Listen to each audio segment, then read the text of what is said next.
In Genesis 15, God showed Abram a visual representation of the gospel of Jesus Christ by asking Abram to count or number the stars. It was the gospel in the stars, as was mentioned earlier. It is pertinent to note that God has already decided to name his beloved Son in human form as Jesus. This is evident from Matthew 1 verse 21. In other words, redemption was already in God's mind. Abram was being persuaded and convinced by the visual representation of God's love. The love of God for him began to take root in his heart. In other words, God's love was taking shape in the spirit of Abram. This is also what happens to us on regeneration. We have the love of God for us being revived in the deepest recess of our being.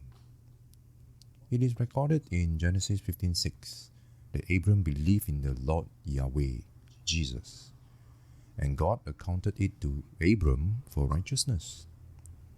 Nobody was righteous before the death, burial, and resurrection of Jesus.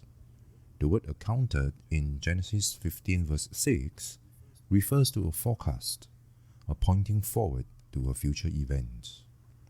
I read the verse to mean that Abram would be included as part of all those who would receive the gift of righteousness by the death, burial, and resurrection of Jesus. Righteousness is a love gift from God. It means we have been reconciled to God as his beloved children, our proper and right standing before God. God the loving Father has never disowned us. We disowned him because we had believed in the lie that God does not love us.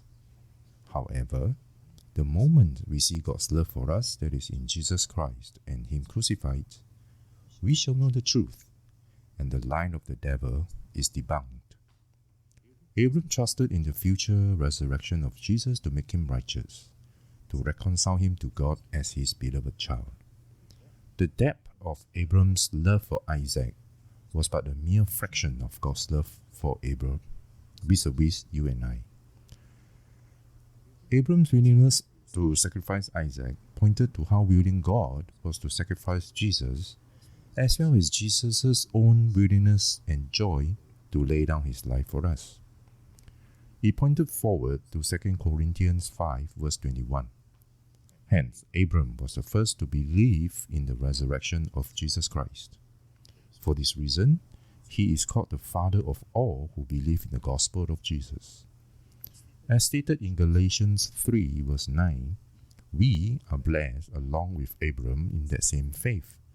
We have been persuaded by God in the same way.